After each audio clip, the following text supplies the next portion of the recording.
ओम नमः शिवाय। जय माँ त्रिनेत्रा। जय जय श्री राम।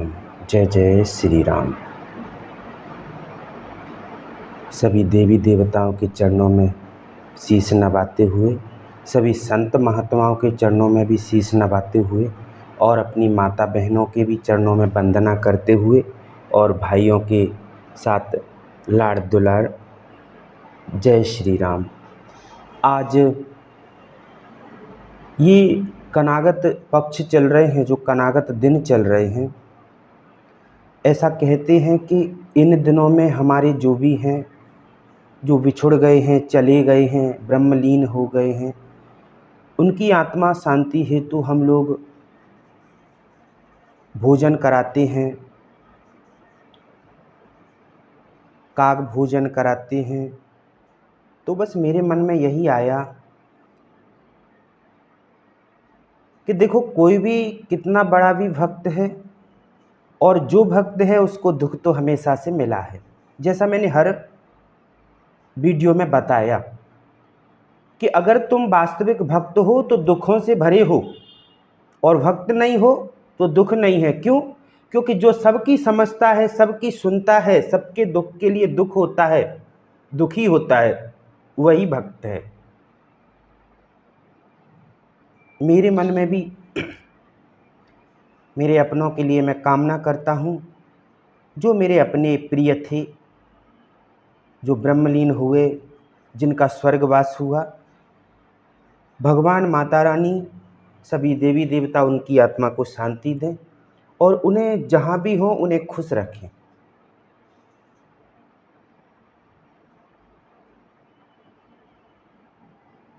मेरे कुछ अपने मुझसे ये कह देते हैं कि उन्हें मुझसे डर लगता है। क्यों? क्योंकि मुझ पर माता आती हैं। लेकिन भाइयों, कभी मेरे ऊपर माता नहीं आई आज तक, और मुझ पे ही क्या, किसी पे नहीं आती माता और भगवान। ऐसा कोई शरीर नहीं है जिस शरीर को माता और प्रभु धारण करें। इतना अच्छा शरीर नहीं मेरा कि इसको भगवान धारण कर सके। बस ईश्वर की कृपा है थोड़ी बहुत, कि जो मैं उनसे कहूँ दुखी होकर के, जो मांगता हूँ बचपन से, वह उनने दिया। इसके अलावा कभी माता मेरे भीतर नहीं आई, और कभी मैंने कहा नहीं कि माता मेरे भीतर आती है। गद्दी पर भी बैठ कर के मैंने एक ही बात कही कि मैं तो तुम सब में से ही एक हूँ। वह माता बनी है जो मूर्ति है, उसके दर्शन करो, उसका आशीर्वाद लो, धन्य हो जाओगे। मेरा आशीर्वाद लेने से, मेरे पांव छूने से, मेरी दुआ लेने से कुछ नहीं मिलेगा, क्योंकि मैं तो उनके बताए हुए रास्ते पे चलता हूँ। छोटा सा था तब भी कुएं में कूदता था, 2-3 बार कूदा मरने के लिए। जैसा मैंने बताया कि मेरे जीवन से ही ऐसे घटना जुड़ी, दुख जुड़े हुए। हमारे कुछ अपने जो धर्म के नाम पे पाखंडी थे, धीरे धीरे करके मैं सब खोलता जाऊंगा, जो कभी मुझे नहीं समझ पाए, हमेशा मेरी निंदा करते रहे। बचपन से, अभी से नहीं, बचपन से, 8-10 साल की उम्र से, 13-14 वर्ष की उम्र में मैंने कुआं में छलांग लगाई। लेकिन माता आके मुझे बचा लेती थी, इतना एहसास कराती थी, मुझे दिख जाती थी कि मेरी जगत जननी मुझे आकर के गोद में ले लेती थी, और वो मुझे मरने नहीं देती थी।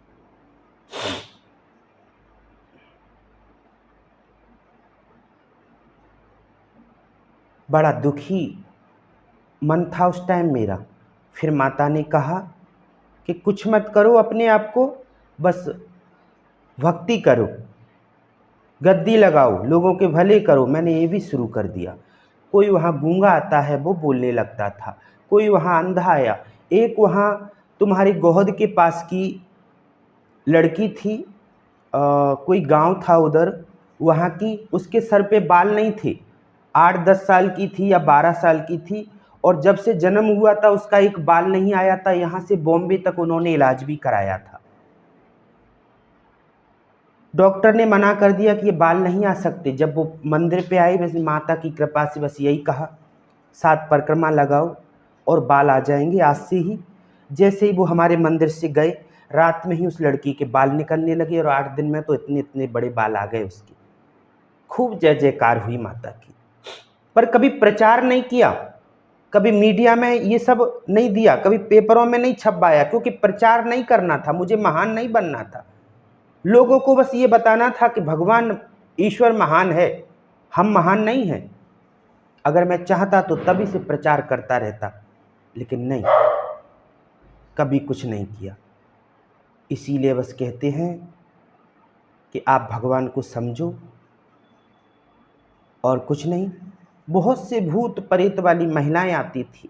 एक ऐसी महिला आई वहाँ पे, उस पे भूत था, उसने हर जगह उस भूत को मनवाया, जहाँ तक है मेहंदीपुर बालाजी में भी मनवाया। वो भिंड जिला से ही आई थी, लेकिन हर जगह के पुजारी यही कहते थे कि ये भूत नहीं मनेगा, क्योंकि उस पर कोई भूत था ही नहीं। खूब प्रयास हुए, बहुत जगह उसने पैसे दिए, भंडारे कराए, पर वो भूत नहीं गया। जब मंदिर पे आई तो माता ने एक क्षण में पकड़ लिया कि कोई भूत प्रेत है ही नहीं।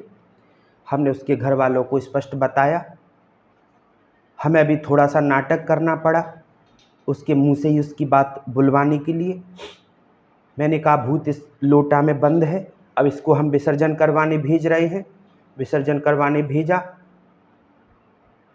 फिर माता की कृपा से ऐसा भूत रखा हमने कि वो अपने आप सब उगल दिया कि हम पे महाराज जी कुछ नहीं है, हमें माफ़ कर दो, अब हम ऐसा नहीं करेंगे। हम केवल खाना बनाने के डर की वजह से ये सब करते थे, मुझसे खाना नहीं बनता है। तो मैंने कहा बेटा, ये खाना बनाने वाली बात आप अपने पति को, सास ससुर को वैसे ही कह देती, इनके लाखों रुपए में क्यों आग लगवाई? इन्होंने दुनिया में वैद्य हकीमों पुजारियों पे दुनिया भर के पैसे लुटाए। ऐसा भूत आता था उस पे कि सर फाड़ लेती थी खुद का, देखने वालों की रूह कांप जाती थी। ये कहते थे इस पे तो बहुत बड़ा चक्कर है कोई। ऐसे ऐसे लोगों की मैया ने वहाँ वेद खोले हैं और मनसा पूर्ण की है, और उन मैया का ही मैं भक्त हूँ, सेवक हूँ चरणों का, और मेरे पास कुछ नहीं है उनकी भक्ति के अलावा। उनके अलावा आप सब लोग सुखी रहें, आपका जीवन खुशीमय निकले, यही प्रार्थना करूँगा मैया से, और कुछ नहीं कहूँगा। जय माता दी। ओम नमः शिवाय। जय जय श्री राम। जय जय श्री राम।